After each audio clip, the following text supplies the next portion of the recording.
વાત કરીએ સુરતની. સુરતમાં પેટ્રોલ પંપ ઉપર વાહન ચાલકોની લાઈનો લાગી છે. વાહન ચાલકોએ પેટ્રોલ પુરાવવા માટે લાંબી કતારોમાં ઊભા રહેવા જોવા મળ્યા છે. પેટ્રોલનો સ્ટોક શહેરમાં પૂરો થવાની અફવાઓ ફેલાઈ. સંદેશ ન્યૂઝે અફવા પર ધ્યાન ન આપવા માટે તમામ રાજ્યવાસીઓને અપીલ કરી. ટ્રક ડ્રાઈવરોની હડતાલ હાલ સમેટાઈ ગઈ છે અને આગામી દિવસોમાં જે પણ સપ્લાય સેવા છે તે નહીં ખોરવાય. ખાસ કરી શાકભાજી, પેટ્રોલ, ડીઝલ સહિતની જે સેવાઓ છે તે હવેથી નહીં ખોરવાય, કારણ કે આખિરકાર ટ્રક ડ્રાઈવરોની જે હડતાલ હતી તે સમેટાઈ ગઈ છે. સંવાદદાતા આઝમ સાલે ફોનલાઈન પર જોડાયા છે વધુ વિગત સાથે. આઝમ, સુરતવાસીઓને એક એવી ભ્રામક વાત કોઈ ફેલાવી કે પેટ્રોલ ડીઝલ હવેથી નહીં મળે એટલે લાંબી કતારો લાગી, અને આ બધાની વચ્ચે આખિરકાર ટ્રક ડ્રાઈવરોની હડતાલ સમેટાઈ. શું વધુ વિગત?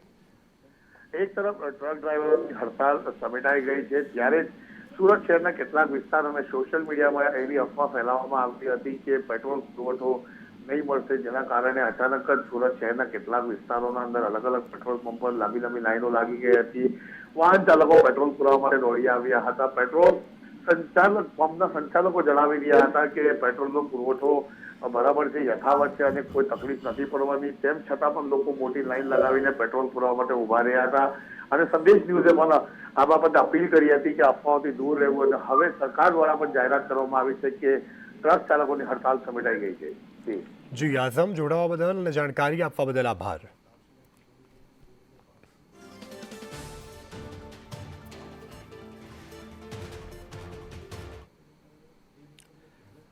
તો આ તરફ દાહોદના પેટ્રોલ પંપ ઉપર પણ લોકોની ભીડ ઉમટી પડી હતી. પેટ્રોલ પંપ પર લોકોની લાંબી કતારો જોવા મળી છે.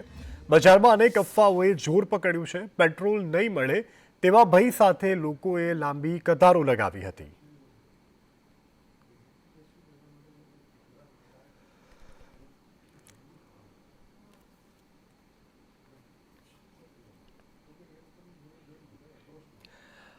આ વચ્ચે સૌથી મોટા સમાચાર મળી રહ્યા છે. ટ્રક ડ્રાઈવરોની હડતાલ સમેટાઈ ગઈ છે. સરકાર અને ટ્રાન્સપોર્ટરો વચ્ચેની બેઠકનું આયોજન કરવામાં આવ્યું હતું.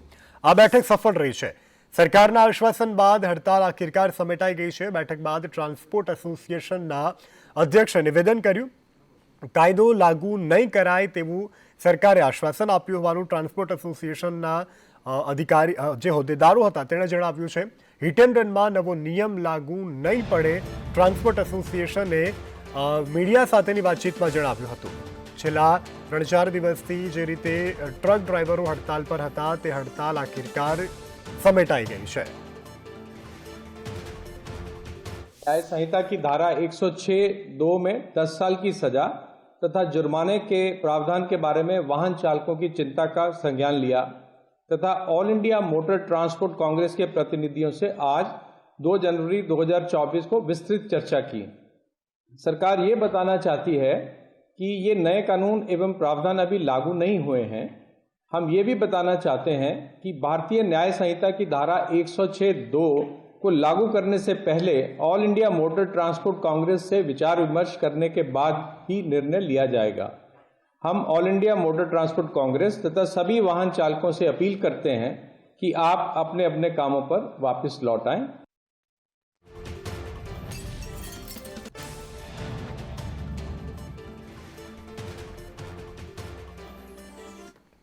સુરેન્દ્રનગરમાં માલવણના પીએસઆઈ આર.એચ. ઝાલાને સસ્પેન્ડ કરવામાં આવ્યા છે.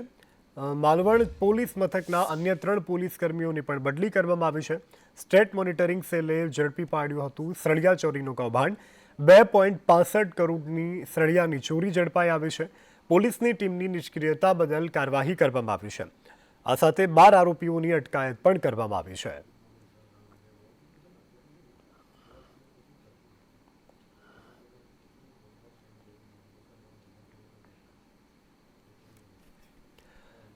એપોલો હોસ્પિટલ ચર્ચિત બળાત્કાર કેસનો મામલો. એપોલો હોસ્પિટલમાં યુવતી પર દુષ્કર્મ આચરનાર આરોપીને કેદ. ગાંધીનગર કોર્ટે આરોપીને પોક્સો હેઠળ 7 વર્ષની સજા સંભળાવી છે. ચંદ્રકાંત ઉર્ફે ચંદુ વણકર નામના આરોપીને વર્ષની સજા. ગાંધીનગર કોર્ટે આરોપીને ₹2,000નો દંડ ફટકાર્યો છે. એપોલો હોસ્પિટલમાં 19 વર્ષીય યુવતી ઉપર નરાધમે વર્ષ 2016માં દુષ્કર્મ ગુજાર્યું હતું. તપાસ દરમિયાન કોર્ટમાં 23 સાક્ષીઓના નિવેદન પણ નોંધાયા હતા. ભાટ એપોલો હોસ્પિટલમાં 2016માં આ ઘટના બની હતી. 2 આરોપીઓએ દુષ્કર્મ આચર્યું હતું. આરોપી ડોક્ટર રમેશ મંજીરામ ભાગેડુ જાહેર થયો છે. અડાલજ પોલીસ મથકમાં ફરિયાદ આ અંગે નોંધાઈ હતી.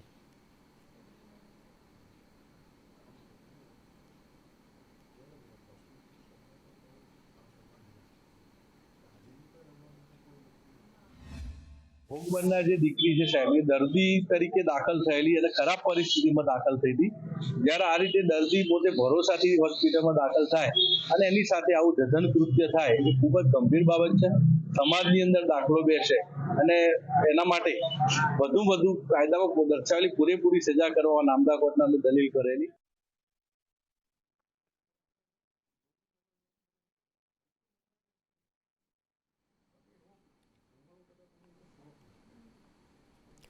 સુરતમાં સગીરાના અપહરણ બાદ રેપનો મામલો. સલાબતપુરા વિસ્તારનો આ બનાવ. સગીર વયની કિશોરીનું અપહરણ થયું હતું. અપહરણ કરનાર પાંજરે પુરાવ છે. આરોપી રાહુલ મહેશ રાઠોડની ધરપકડ કરવામાં આવી છે. સલાબતપુરા પોલીસે આરોપીને પકડી પાડ્યો છે. કિશોરીના પિતાએ ફરિયાદ નોંધાવી હતી. આરોપી પાંડેસરા વિસ્તારનો રહેવાસી છે. આરોપીના કબજામાંથી કિશોરીને પોલીસે છોડાવી છે. કિશોરીનું મેડિકલ પરીક્ષણ કરવામાં આવ્યું છે.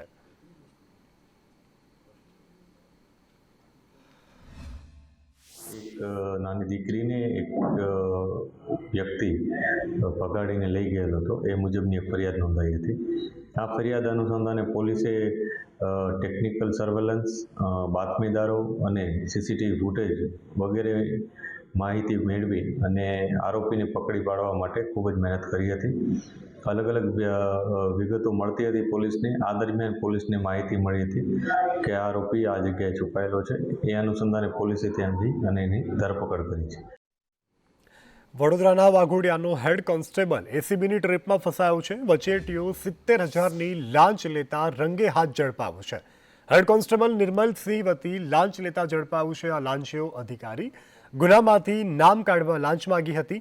5 લાખની લાંચના રકઝકે અંતે 2.5 લાખની રકમ નક્કી કરાઈ અને 1,80,000 મોબાઈલથી ટ્રાન્સફર કર્યા હતા. બાકીના 70,000 રૂપિયા લેતા વચેટીઓ ઝડપાયો છે. લાંચિયા હેડ કોન્સ્ટેબલની શોધખોળ હાલ શરૂ કરાઈ.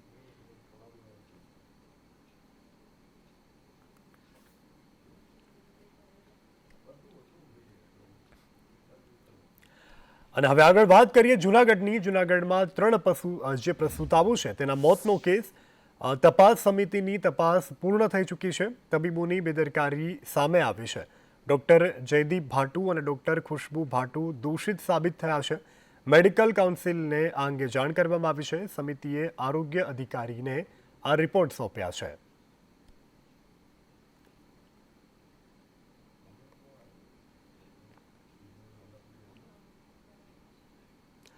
જૂનાગઢના મહંત મહેશગીરી બાપુનું ફેક આઈડી બનાવવાનો મામલો. એક જૈન શખ્સની ધરપકડ કરાઈ છે.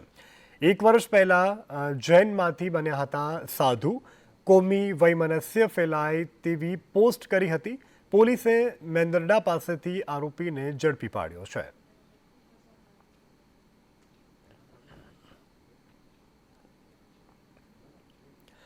તો આણંદમાં છેડતી કરનાર ભાજપના નેતાની પણ ધરપકડ કરાઈ છે. કિસાન મોરચાના કારોબારી સભ્યની ધરપકડ કરાઈ છે. ટાઉન પોલીસે વિક્રમ લુહાણાની ધરપકડ કરી છે. પત્નીની બેનપણીની દીકરીની કરી હતી છેડતી. એકલતાનો લાભ લઈ આબરૂ લૂંટવાનો પ્રયત્ન કર્યો હતો. પોલીસ મથકે પોક્સો હેઠળ ગુનો નોંધાયો છે.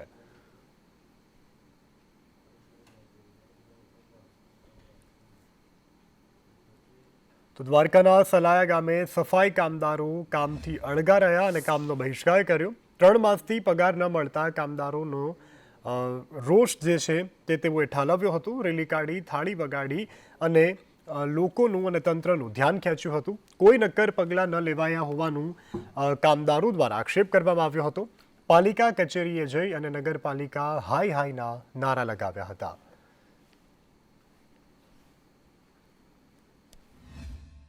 નવા રોજમદારા અંદરમાં મુકાય છે. એનો કોઈનો 13,000 પગાર, કોઈનો 15,000 પગાર. પછી ચોકડીઓ ખાલી સફાઈ કામદારની જાય તમે બિલું ચેક કરો. અમારી કોઈની ચોકડીઓ બીજા કોઈની ચોકડીઓ આવતું નથી. છેલ્લા 3 મહિનાથી અમે રજૂઆત કરી પગારની 3 મહિનાના માસના પગાર અમારા રોકાણ થયેલા છે. વેપારી હવે અમને કોઈ ઉધાર દેતું નથી. અમારું આ ગામમાં કોઈ બીજો ધણી નથી. આ નગરપાલિકા સિવાય અમને કોઈ પ્રાઇવેટમાં કામમાં કોઈ રાખી શકે એવું નથી. કપડો કાપી ધોવા અમારા નગરપાલિકાને કોઈ રાખી શકે એવા નથી. આ તરફ મહેસાણામાં નકલી જીરું બનાવતી ફેક્ટરી ઝડપાઈ છે. ઊંઝાના ગંગાપુર નજીક નકલી જીરુંની ફેક્ટરી ઝડપાઈ છે. જિલ્લા ફૂડ અધિકારી વિપુલ ચૌધરીએ ફરિયાદ નોંધાવી છે. 22 દિવસ બાદ ઊંઝા પોલીસ સ્ટેશનમાં આ અંગે ફરિયાદ નોંધાઈ છે. ફેક્ટરીના માલિક ધર્મેન્દ્ર પટેલની સામે ફરિયાદ નોંધાઈ છે. સરકારી કામમાં ખલેલ, અધિકારીઓને ગાડીથી કચડી નાખવા, મારી નાખવાની ધમકી આપવામાં આવી હતી.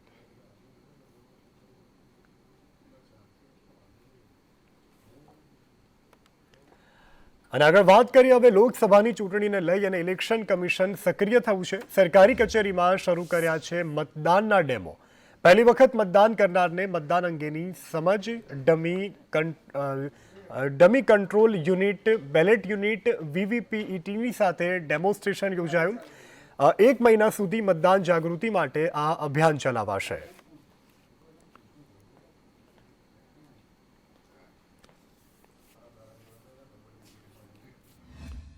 લોકસભા ચૂંટણીને હવે ગણતરીના મહિનાઓ બાકી છે ત્યારે ભારતીય ચૂંટણી પંચ છે તે સક્રિય થઈ ગયું છે. મતદાર યાદી તૈયાર કરવાની સાથે સાથે મતદારોમાં મતદાન માટે થઈ જાગૃતતા આવે, સાથે જ મતદાન કેવી રીતે કરવું એનું નિદર્શન જે છે તે ઠેક ઠેકાણે કરવામાં આવી રહ્યું છે.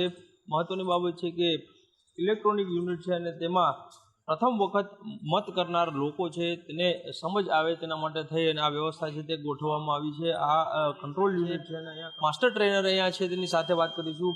સર, આ ક્યાં સુધી અહીંયા રાખવામાં આવશે અને કયા ઉદ્દેશ સાથે રાખવામાં આવ્યું છે? હાલના તબક્કે આરઓ સાહેબ એલિસ બીજ દ્વારા અમને 29 ફેબ્રુઆરી સુધીનો આદેશ કરવામાં આવ્યો છે. પહેલાં એવી આશંકાઓ થતી હતી કે ભાઈ વોટ ખરેખર ક્યાં જાય છે, તો આ એક ડિસ્પ્લે યુનિટ દ્વારા એ આપણે ફાયદો થાય છે કે આપેલો વોટ ખરેખર એ જ એમાં પડે છે કે કેમ જે તે ઉમેદવારમાં, બરાબર. એટલે એ એની પારદર્શિતા દર્શાવે છે. સતત 1 મહિના સુધી જ્યાં જ્યાં પબ્લિક ગેધરિંગ થતું હશે તેવી તમામ સરકારી જગ્યાઓ પર આ પ્રકારે ડેમોન્સ્ટ્રેશન રાખવામાં આવશે. કેમેરામેન મુકેશ પરીખ સાથે કશ્યપ જોશી, સંદેશ ન્યૂઝ, અમદાવાદ. આગળ વાત વાઇબ્રન્ટ ગુજરાત ગ્લોબલ સમિટને લઈને, તો સમિટને લઈ અને તમામ તૈયારીઓને આખરી ઓપ આપવામાં આવી રહ્યું છે. ત્યારે સેમિનારના ભાગરૂપે 2 અડિક્શન યોજાવાના છે, જેમાં કેન્દ્રીય મંત્રી ભૂપેન્દ્ર યાદવની હાજરીમાં સેમિનાર યોજાશે. ક્લાઇમેટ ચેન્જના વૈશ્વિક પડકારોમાં આ સેમિનારનું આયોજન કરાયું છે. નીતિ આયોગના સભ્યો, મહાનુભાવો હાજરી આપશે. 10 જાન્યુઆરીએ ધોલેરા સ્માર્ટ સિટી પર સેમિનાર યોજાશે. ધોલેરા સેમિકોન સિટી ઉપર ચર્ચા થશે. 2030 સુધીમાં ભારતની નોન ફોસિલ ફ્યુઅલ આધારિત ઉર્જા ક્ષમતા 500 ગીગાવાટ કરવી. 2030 સુધીમાં ભારતની 50% ઉર્જા જરૂરિયાત રિન્યુએબલ એનર્જીમાંથી પૂર્ણ કરવી. વર્ષ 2030 સુધીમાં કુલ અંદાજિત કાર્બન એમિશન્સમાં 1 અબજ ટનનો ઘટાડો કરવા. 2005ના સ્તરથી 2030 સુધીમાં અર્થતંત્રની એમિશન ઇન્ટેન્સિટી 45% સુધી ઘટાડવા, તેમજ 2070 સુધી નેટ ઝીરો ઉત્સર્જન હાંસલ કરવું લક્ષ્યાંક રાખવામાં આવ્યા છે. 10 તારીખે ધોલેરા સ્માર્ટ સિટી અને ધોલેરા ગ્રીનફિલ્ડ સિટીઝના ટોપિક ઉપર એક સેમિનારનું આયોજન કરવામાં આવશે. એના ટોપિક છે Dholera a greenfield smart city for smart business. એમાં ભારતના પ્રમુખ પોલિસી મેકર્સ, ઉદ્યોગ સંગઠનો, ઇન્ડસ્ટ્રીયલિસ્ટ, સંભવિત રોકાણકારો ભાગ લેશે અને લગભગ 500થી વધુ એમાં હિતધારકો ભાગ લેશે. એમાં આયોજનમાં સૌથી પહેલાં તો greenfield cities, future of urbanisation ઉપર સેમિનાર ઉપર એક ચર્ચા કરવામાં આવશે, જેમાં નેશનલ અને ઇન્ટરનેશનલ સ્પીકર્સ બંનેના સમાવેશ થાય છે. નગરપાલિકા અને મહાનગરપાલિકાને 2048 કરોડના ચેકનું વિતરણ કરાયું છે. નગરપાલિકા અને મનપાને ચેક રકમને લઈ અને મુખ્યમંત્રી નિવેદન કર્યું છે. પૈસાનો સવાલ હવે નથી રહ્યો, પૈસા કેવી રીતે વાપરો છો તેનો સવાલ છે.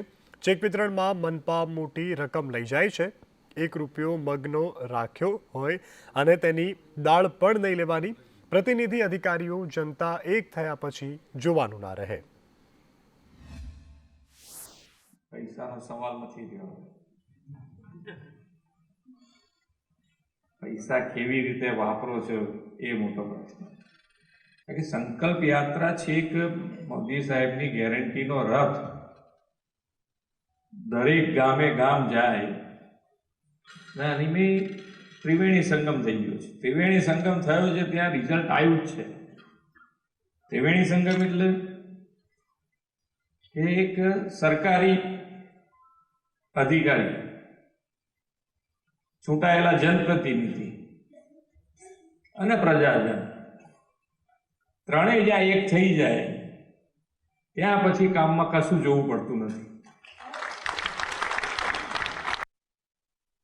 મહત્વના સમાચાર મળી રહ્યા છે. ભરૂચમાં પણ પેટ્રોલ પંપ ઉપર વાહનોની લાઇન લાગેલી જોવા મળી છે. પેટ્રોલનો સ્ટોક શહેરમાં પૂરો થવાની અફવાઓ સોશિયલ મીડિયામાં ફેલાઈ અને ત્યારબાદથી પેટ્રોલ પંપ પર વાહનોની લાંબી કતારો લાગી. સંદેશ ન્યૂઝની અફવા પર ધ્યાન નહીં આપવા તમામ લોકોને અપીલ છે. વાહન ચાલકોએ પેટ્રોલ પુરાવવા માટે લાંબી કતારો લગાવી છે. સંવાદદાતા વસીમ મલિક જોડાયા છે ફોનલાઈન પર. વસીમ, જે રીતે ભરૂચમાં પણ લોકો અફવાનો શિકાર બની પેટ્રોલ પંપ ઉપર લાંબી કતારોમાં ઊભા છે, કેવા છે દ્રશ્યો અને હાલ આ અફવાને લઈ અને લોકોની હજુ પણ ભીડ જોવા મળી રહી છે કે કેમ? બિલકુલ, જે પ્રમાણે ટ્રક ડ્રાઈવરોની હિટ એન્ડ રન કેસને લઈને હડતાલો જે પ્રમાણે ચાલી રહી છે એ જ પ્રમાણે એક અફવા પણ સાથે ચાલી રહી છે કે પેટ્રોલનો જથ્થો પૂરો થઈ જશે, અથવા તો એવી અફવા પણ ચાલે છે કે પેટ્રોલના જે ટેન્કર આવે છે પેટ્રોલ પંપ પર નહીં પહોંચે જેથી પેટ્રોલનો જથ્થો પૂરો નહીં પડે. તો એના કારણે ભરૂચ જિલ્લાના અલગ અલગ વિસ્તારોની અંદર પેટ્રોલ પંપ પર લાંબી કતારો જામી છે. એવા જ દ્રશ્યો હાલ વાગરાના ઇન્ડિયન ઓઇલ પેટ્રોલ પંપ પર હાલ જોવા મળ્યા છે, જેમાં સરકાર અને ડ્રાઈવરો અને સરકાર સામે જે લડાઈ છે એ લડાઈનો અંત અત્યારે હાલ આવ્યો હોવાના એવા સમાચારો છે. પરંતુ જે પ્રમાણે અફવાઓનું બજાર ગરમ થઈ ગયું છે અને એના કારણે આવતીકાલે પેટ્રોલ નહીં મળેની જે અફવા છે એ અફવાના કારણે હાલ પેટ્રોલ પંપ પર વાહન ચાલકોની જે કતારો લાગી છે. જી, જોડાવા બદલ અને જાણકારી આપવા બદલ આભાર વસીમ.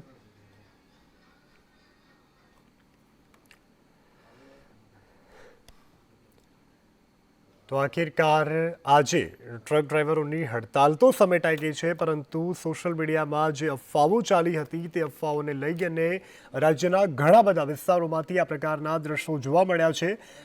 એક મેસેજ વાયરલ થયો હતો કે ભાઈ આ ટ્રક ડ્રાઈવરો હડતાલ પર છે, તેને કારણે પેટ્રોલ નહીં મળે. તે અફવાને કારણે લોકોની લાંબી કતારો પેટ્રોલ પંપ પર જોવા મળી છે.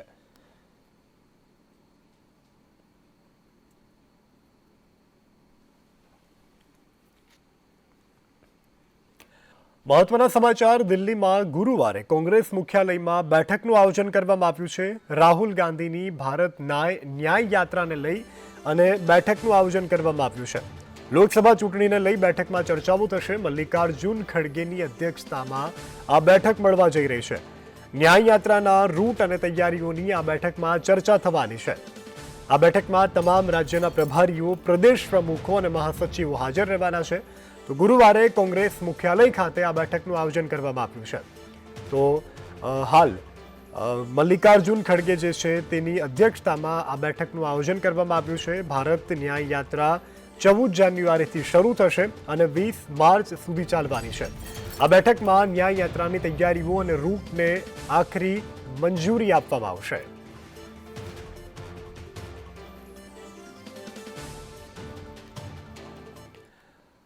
તો હવે લોકસભાની ચૂંટણી માટે ભાજપે કમર કસી લીધી છે અને ભાજપે લોકસભાની ચૂંટણી માટે એક નવું સ્લોગન આપ્યું છે. અબ કી બાર 400 પાર, તીસરી બાર મોદી સરકાર. ભાજપના વરિષ્ઠ નેતાઓની બેઠકમાં અનેક નિર્ણયો લેવામાં આવ્યા છે. જેપી નડ્ડા, અશ્વિની વૈષ્ણવ અને મનસુખ માંડવિયા આ બેઠકમાં હાજર રહ્યા હતા. 2024ની ચૂંટણીમાં હતું અચ્છે દિન આએંગે, 2019ની ચૂંટણીમાં ફિર એક બાર મોદી સરકાર જેવા ચૂંટણીમાં જે વાક્યો હતા તે દર વખતે ખૂબ જ લોકોમાં પણ આકર્ષક રહ્યા છે. ત્યારે આ વખતે અબ કી બાર 400 કે પાર ફિર સે મોદી સરકારના નારાની સાથે આ વખતે ભારતીય જનતા પાર્ટીએ 2024ની લોકસભાની ચૂંટણી માટે કમર કસી છે. આજે જે મહત્વની બેઠક મળી હતી તેમાં મનસુખ માંડવિયા, અશ્વિની કુમાર વૈષ્ણવ સહિત તમામ દિગ્ગજો ઉપસ્થિત રહ્યા હતા. સરકાર દ્વારા શિક્ષણનો વ્યાપ વધારવા સૌ ભણે સૌ આગળ વધેના સૂત્રો તો આપવામાં આવ્યા છે, પરંતુ તેની સામે દેશના ગુજરાત મોડેલની પોલ ખોલતા અને શિક્ષણ જગતને શર્મસાર કરતા છોટાઉદેપુર જિલ્લાના પ્રાથમિક શાળાના દ્રશ્યો સામે આવ્યા છે. આ પ્રાથમિક શાળાના બાળકો છેલ્લા 1.5 વર્ષથી શાળાની સામે આવેલા એક ઘરના આંગણની અડારી નીચે જીવના જોખમે બેસી અને અભ્યાસ કરવા મજબૂર બન્યા છે. ત્યારે હવે આ બાળકોને શાળામાં ઓરડા સહિતની પ્રાથમિક સુવિધાઓ ક્યારે મળશે તે જોવાનું રહેશે.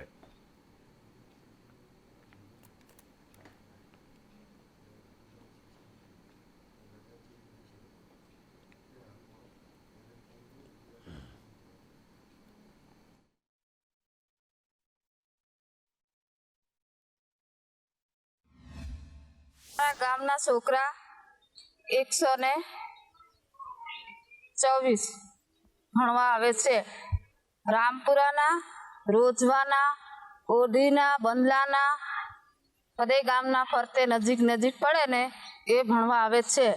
અમારા ખાતાદારની જમીનમાં સ્કૂલ બનાવી છે પહેલેથી, એટલે એ પાડી નાખ્યા. એમાં પાછી અમારે થાવી જોવે સ્કૂલ, એટલે હજી સુધી આવી નથી. અમારા ઘરમાં બેહાડીને છોકરાને ભણાવજે, સ્કૂલ ચલાવીએ છે.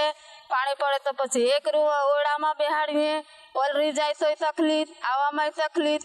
ગુજરાતમાં શિક્ષણનો વ્યાપ વધે તે માટેના પ્રયત્ન કરવામાં આવી રહ્યા છે. સૌ ભણે સૌ આગળ વધેના સૂત્રો પણ બહાર પાડવામાં આવે છે અને શિક્ષણનો વ્યાપ વધારવાનો પ્રયત્ન કરવામાં આવી રહ્યો છે. ત્યારે સંદેશ ન્યૂઝની ટીમ પહોંચી છે ગુજરાત અને મધ્યપ્રદેશની સરહદે આવેલા બિલવાટ ગામ ખાતે. બિલવાટ ગામની પ્રાથમિક શાળા છે. દ્રશ્યની અંદર જે દેખાઈ રહી છે એક માત્ર ઓરડો છે. આ ઓરડો ઘણા વર્ષો પહેલા બનાવવામાં આવેલો છે, જ્યારે બીજા અન્ય જે ઓરડા હતા તે તોડી પાડવામાં આવ્યા છે. જર્જરિત થતા આ ઓરડા તોડી નાખવામાં આવ્યા છે.